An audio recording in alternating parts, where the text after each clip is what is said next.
Mandela va se détacher, Patrick Beko. Vous avez posé une question précise. Vous avez dit pourquoi lui et pas les autres. Oui. C'est ça qui est important. C'est-à-dire, c'est vrai que Mandela s'est battu pour son pays à un moment donné. C'est vrai qu'il y a des gens au sein de l'ANC qui étaient aussi charismatiques.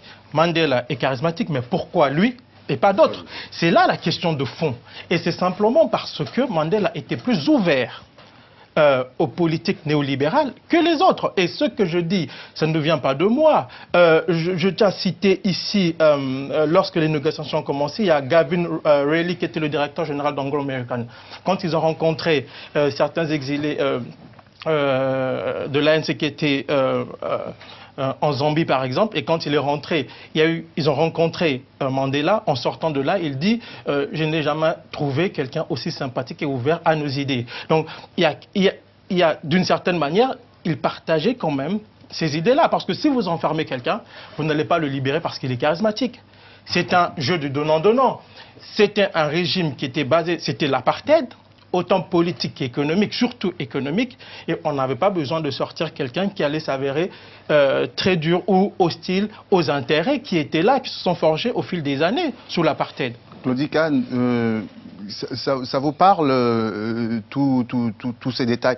Les artistes sont passionnés par le charisme, on parle beaucoup de charisme là. Moi, quand je regarde son visage, quand je regarde l'image de Mandela, quand je regarde ses mains, je ne sais pas si vous avez remarqué ça, je crois qu'on a même quelque part symbolisé sa main. Oui, oui.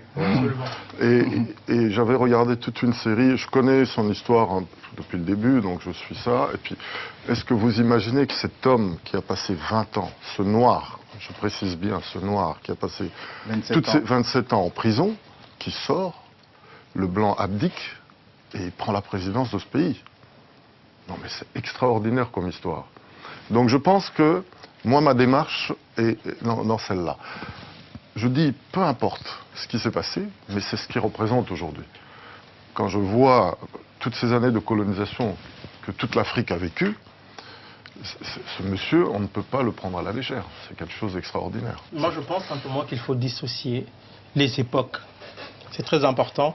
Autant ce monsieur s'est vraiment battu pour son peuple à un moment donné, autant à un moment donné, il a fait des compromis qui ont été, à mon humble avis, il s'est battu jusqu'à ce qu'il aille en prison. Il est allé en prison, il s'est battu pour ça.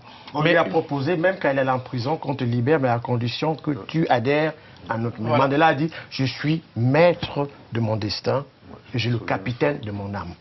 Je ne partirai pas de prison si le combat pour lequel je me suis engagé n'est pas fait. C'est-à-dire voir une Afrique du Sud multiraciale, où il n'y a pas une race qui domine sur une autre. Non, je pense qu'il ne faut pas... c'est vrai, il y a la question raciale. Pour les élites blanches de l'apartheid, c'est fondamental. Oui, mais c'est que beaucoup plus fondamental encore, c'est l'argent.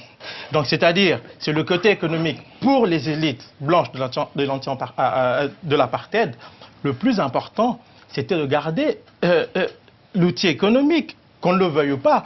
Et ça a été décrit, je pense, il y a Gumed, qui est un journaliste d'enquête, un ancien membre de l'ANC, Gumed, voilà, qui a écrit un excellent livre d'enquête. Et dans ce livre, il parle de ça quand il dit que même quand il est sorti, il y a eu des négociations secrètes et le petit peuple, ceux pour qui on se battait, ces gens-là n'ont vu que du feu. C'est dans son livre. Il faut quand même le reconnaître. Et moi, excusez-moi, je ne suis pas historien.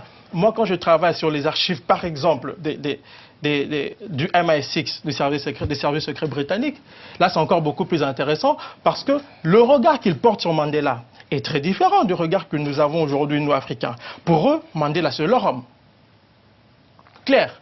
Et je pense, ça beaucoup de gens ne le savent pas, ils peuvent peut-être consulter le livre de Stéphane Dorel, qui est le spécialiste des services secrets britanniques, qui a fait un livre où il insinuait carrément que Mandela était même un homme du MI6. C'est juste une parenthèse. Non, pas nécessairement un traître. Je pense qu'il y a des jeux d'alliance. Quand on analyse ce genre de questions, surtout sur la sphère géopolitique, à un moment donné, il faut se détacher de ce regard. Il y a ce que le diplomate canadien a appelé l'état profond. C'est-à-dire, autant l'état profond, c'est autant le gouvernement de l'apartheid pouvait négocier, autant au niveau de l'état profond, c'est-à-dire ce pouvoir parallèle, ce pouvoir économique, les tenants de pouvoir politique, économique pouvaient négocier en sous-main. Parce qu'après tout, si le pouvoir politique blanc a négocié avec Mandela et a tout fait pour que Mandela, bon pas eux, mais les négociations ont mené à la sortie de Mandela, c'est parce qu'il y avait des pressions d'hommes d'affaires britanniques. Je vais venir